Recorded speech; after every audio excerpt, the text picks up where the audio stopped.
எவன் வயிற்றுச்சன்னு தெரியல, எவன் விட்ட சாபம்னு தெரியல. ஆனா பளிச்சிருச்சு. காலையில எந்திரிச்சதுலேருந்து அமிதாப் மாமா மாதிரி அலைஞ்சுக்கிட்டு இருக்கேன். இந்த கழுத்தை அங்கிட்டு இங்கிட்டு திருப்ப முடியல. இங்கிட்டு திருப்ப முடியுது, இந்த பக்கம் என்னால திருப்ப முடியல. எவனோ ஒருத்தன் கழுத்தை பின்னாடியிலேருந்து அழுத்தி பிடிச்சிருக்கிற மாதிரியே ஒரு ஃபீலிங்கு. சரி, நமக்கு தான் இந்த நிலைமைன்னு பார்த்தா, இங்க தமிழ்நாட்டுல சில பேருக்கு இதே மாதிரியான ஒரு நிலைமை இருக்கிறதா சொல்றாங்க. அதாவது ஒரு கூட்டணிக்குள்ள இந்த மாதிரி எந்த பக்கமும் அசைய விடாம ஒரே பக்கமா அழுத்தி பிடிச்சிருக்கதா சொல்றாங்க. நான் இதுல இருந்து இன்னும் 2-3 நாள்ல வெளியில வந்துடுவேன்னு வச்சுக்கோங்களேன், எனக்கு பிரச்சனை இல்லை. ஆனா இதே மாதிரி நிலைமையில இருக்கிறதா சொல்ற அவங்களால இந்த நிலைமையில இருந்து வெளியில வர முடியுமா? உண்மையில அவங்க அந்த நிலைமையில தான் இருக்கிறாங்களா? இந்த ஒரு முடிவை எடுத்தது உண்மையிலே அந்த கூட்டணிக்கு நல்லதா? அவங்க நினைச்சது நடக்குமா? கழுத்து ஜோசியம் தான் இப்போதைக்கு பார்க்க போறோம். என்னால அந்த பக்கம் திரும்ப முடியல. பார்த்துருவோமா?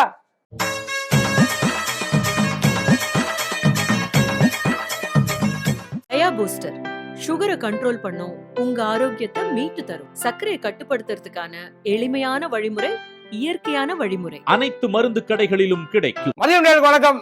ஓய், இந்த பக்கம் இருக்கா? மதியம் நேருக்கு வணக்கம். இது மதியம் தர்பா கூத்தடி கோபி. மாறின மாதிரி ஆயிட்டேன். அண்ணன் தான் இப்படி பேசிக்கிட்டு இருப்பாரு. ஏன்னா அவர் ஸ்டைலு. ஆனா எனக்கு கழுத்து பெயிலு. என்னால முடியலை. பட் இருந்தாலும் இந்த ஒரு விஷயம் ஒன்று இருக்கு. இந்த கூட்டணிக்கு தலைமை தாங்கிற ஒரு கட்சின்னு ஒன்று இருக்குல்ல, அந்த கட்சி அது எந்த கூட்டணியா வேணாலும் இருக்கலாம், எந்த ஸ்டேட்டா வேணாலும் இருக்கலாம், எந்த தேர்தலா வேணாலும் இருக்கலாம், எந்த கட்சியா வேணாலும் இருக்கலாம். ஆனா அந்த கூட்டணிக்கு தலைமை தாங்கிற ஒரு கட்சி இந்த விஷயத்தை செய்யறதுக்குள்ள செத்து சுண்ணாம்பாய் போயிடும்.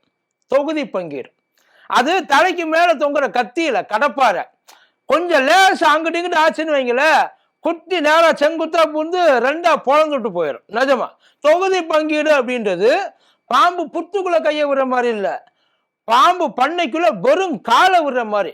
அத ஒழுங்கா டீல் பண்ணலன்னு வச்சுக்கோங்களேன், கொத்தி விட்டு போயிடும். கொத்து வாங்குறாப்புல ஆயிடும். அதை ஒண்ணுமே பண்ண முடியாது. கூட்டணிக்குள்ள கொலை குத்தாகி போயிடும். ஒரு சின்னதா பசங்கனாலும் பெரிய பிரச்சனையில முடியும். பாத்தீங்களா, எடப்பாடி ஐயா என்னென்னமோ பேசுனீங்க. அவர் வெறும் 27ல முடிச்சு விட்டாப்புல பாசகவை. அவர் பெரியாளா இல்ல இவங்க பெரியாளா? இவங்க 28, அவங்க 27. இப்ப சொல்லுங்க, யாரு கிண்ணுன்னு நின்று இருக்கான்ட்டு. அதெல்லாம் இன்னொரு விஷயத்த மறந்துட்டாங்க. 27ன்றது பாஜகவுக்கு கொடுத்த சீட்டு, காங்கிரஸுக்கு 28 திமுக கொடுத்த சீட்டு. இந்த 28 தாண்டி வேற எந்த ஒரு சின்னத்திலையும் காங்கிரஸ் நிக்க போறது இல்ல, வேற யாரையும் கூப்பிட்டு நிக்க போற வைக்கிறதும் கிடையாது. ஆனா பாஜக கூட்டணிக்கு போய் பார்த்தோம்னா இப்ப அடுத்து ரெஜிஸ்டர் ஆக போறது 35 சின்னங்கள். அதாவது 27 அவங்க சொல்றாங்க இல்லைங்களா, மற்ற எல்லாருக்கும் ஒதுக்கின சின்னங்கள். இப்ப அண்ணன் ஜான் பாண்டியன் கிட்ட அவர் போயிட்டு அங்க போட போறாரு ஒரு பேச்சுக்கு. இன்னும் சொல்ல போனா பாமகவுக்கு ஒருவேளை சின்னம் கிடைக்கலன்னா மொத்தமா தாமரை சின்னத்துல போட்டி போட வைக்கிற ஒரு ஐடியாவும் அங்க உள்ளுக்குள்ள தாமரைக்கு இருக்குது. ஸோ டிஃபால்ட்டா இப்போ பாஜகவுக்கு அவங்க கொடுத்த சீட்டு 35. நல்லது, வெளியில இருந்து பாக்குறப்ப 27ன்ற மாதிரி தெரியும். ஆனா அவங்களுக்கு கொடுத்த சீட்டு 35. ஒருவேளை பாமக இல்லைன்னா அது எங்கேயோ போய் நிற்கும். இப்போ ஜென்ரலா ஒரு கட்சி கூடுமான வரைக்கும் அந்த கூட்டணிக்கு தலைமை தாங்கிறப்ப எல்லா கட்சியும் இன்க்ளூடிங் பெரிய கட்சியாவே இருந்தாலும் கூடுமான வரைக்கும் நம்ம சின்னத்துல நின்னா பரவாயில்ல அப்படின்னு சொல்லிதான் அவங்க சின்னத்துல தான் நிக்க வைப்பாங்க. அதுதான் ஒரு கூட்டணிக்குள்ள நடக்கிற பாரம்பரியமா நடக்கிற ஒரு விஷயம்.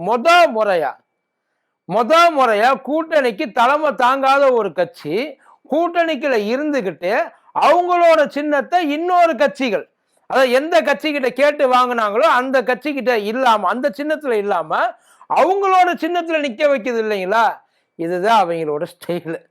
இப்ப சொல்லுங்க, பாஜக அதாவது உண்மையிலேயே ஐயா பழனிசாமி பாஜகவை ஜெயிச்சாரா இல்ல பாஜக பழனிசாமியை வச்சிருக்கான்றது நீங்க முடிவு பண்ணிக்கங்க. இப்ப திமுகவோட இந்த கூட்டணி செம்ம ஹைப் ஆல் ஓவர் இந்தியா. இந்த கூட்டணி ஏன்னா கிட்டத்தட்ட ஒரு நேஷனல் எலெக்ஷனுக்கு என்ன ஆகுமோ, இந்திய தேர்தலுக்கு எவ்வளவு கூட்டணி சேருமோ அந்த அளவுக்கு கூட்டணி இப்ப திமுகவுக்கு சேர்ந்து இருக்கு. அதாவது அதிமுக பக்கம் போக வேண்டிய எதுவுமே எல்லாரும் அவங்க நினைச்சாங்க. பல பேர் மெகா கூட்டணி, அதான் நம்மளை நம்பி நிறைய பேர் வரலாம் இல்லையா, இந்த மாதிரிலாம் நிறைய பேசுனாங்க. ஒரு சின்னதா கொடியா செஞ்சாலே அங்கே பாருங்க பிள்ளையார் சொல்லி போட்டாங்க அப்படின்னு சொல்லி பயங்கரமா எதிர்பார்த்து எல்லாரும் உட்கார்ந்து இருந்தாங்க. ஆனா எவனும் அந்த பக்கம் போகவே இல்லை. ஏன்னா அவங்கள பத்தி எல்லாருக்குமே நல்லாவே தெரியும். இந்த பக்கம் வந்து சேர அப்படின்றப்ப எல்லாரையும் சேர்த்துக்க வேண்டிய ஒரு கட்டாயங்கள்ல இருந்தது. அப்படித்தான் அந்த கூட்டணி கிட்டத்தட்ட 20 கட்சிக்கு மேல இருக்க கூட்டணி. இந்த கூட்டணிக்குள்ள இந்த தொகுதி பங்கீடு அப்படின்னு சொல்லி உள்ள வர்றப்பதான், அதை ஆளை சேர்க்கிறப்ப அவ்வளவு பிரச்சனை இல்லை. அந்த பங்கீடு அப்படின்னு வர்றப்ப ஏகப்பட்ட கட்டங்களா பேச்சுவார்த்தைகள் நடந்துகிட்டே இருந்தது.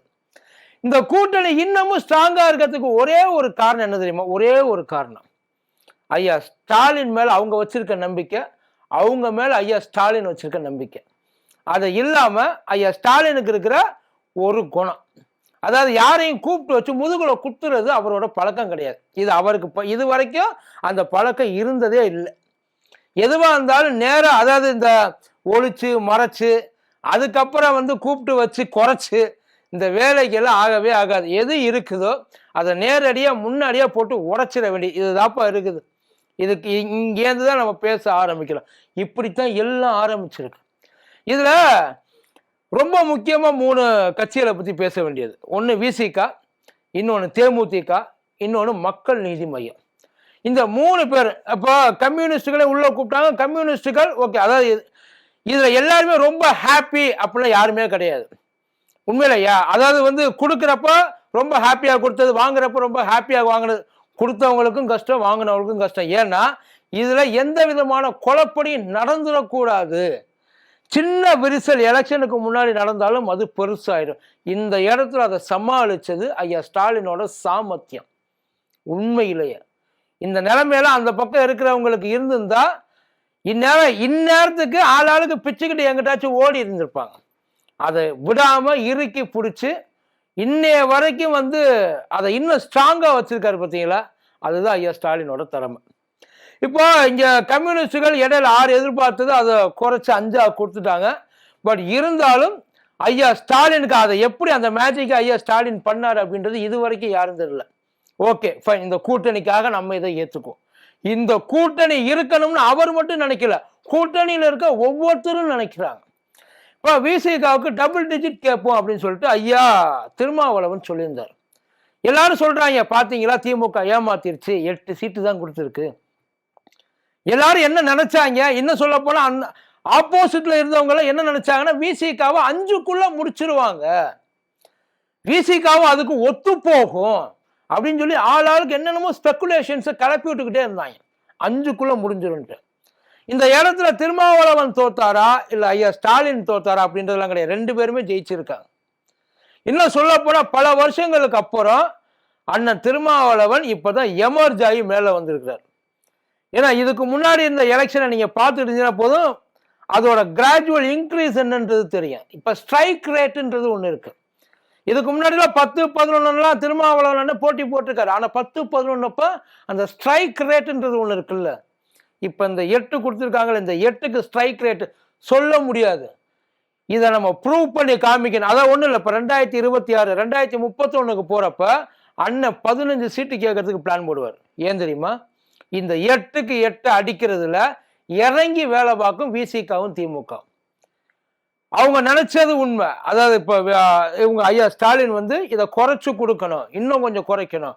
ஏன்னா கூட்டணிக்கு அதாவது அவங்க வந்து குறைச்சு இப்ப ஏற்கனவே திமுக வந்து போட்டி போட்ட தொகுதிகளை தாண்டி 2021 எவ்வளவு போட்டி போட்டாங்களோ அதுக்கும் கம்மியா இறங்கி போட்டி போடக்கூடிய இன்னொரு சூழ்நிலை அவனுக்குள்ள உட்கார்ந்துருக்கு. ஆனா இதுல உண்மையிலே ஜாக்பாட்டு தேமுதிகவுக்கு தான். இன்னைய வரைக்கும் யாருக்குமே புரியாத ஒரு மர்மம். ஆனா அதை திருமாவளவன் தெல்ல தெளிவா விளக்கி விட்டார். வெளியில இருந்து பாக்குறப்போ தேமுதிக உங்களுக்கு ஒண்ணுமில்லாத ஒரு கட்சி மாதிரி தெரியலாம். ஆனா அது தமிழ்நாடு பூரா விரவி கிடக்கிற ஒரு கட்சி. கண்டிப்பா தொகுதிக்கு ஒரு 5000 6000 வாக்குகள் உள்ள ஒரு கட்சி. மினிமம் 5000 6000ன்றது பயங்கர ரோல் பிளே பண்ணக்கூடிய கட்சி. எந்த அதுக்கு 10 தொகுதிகளை எப்படி கொடுத்தாங்க அப்படின்னு சொல்லி இன்னைய வரைக்கும் எல்லாருக்கும் அவங்களுக்கு 10 தொகுதி கொடுத்ததுல வருத்தம் இல்லை. விசிகாவுக்கு 8, கம்யூனிஸ்டுக்கு 5.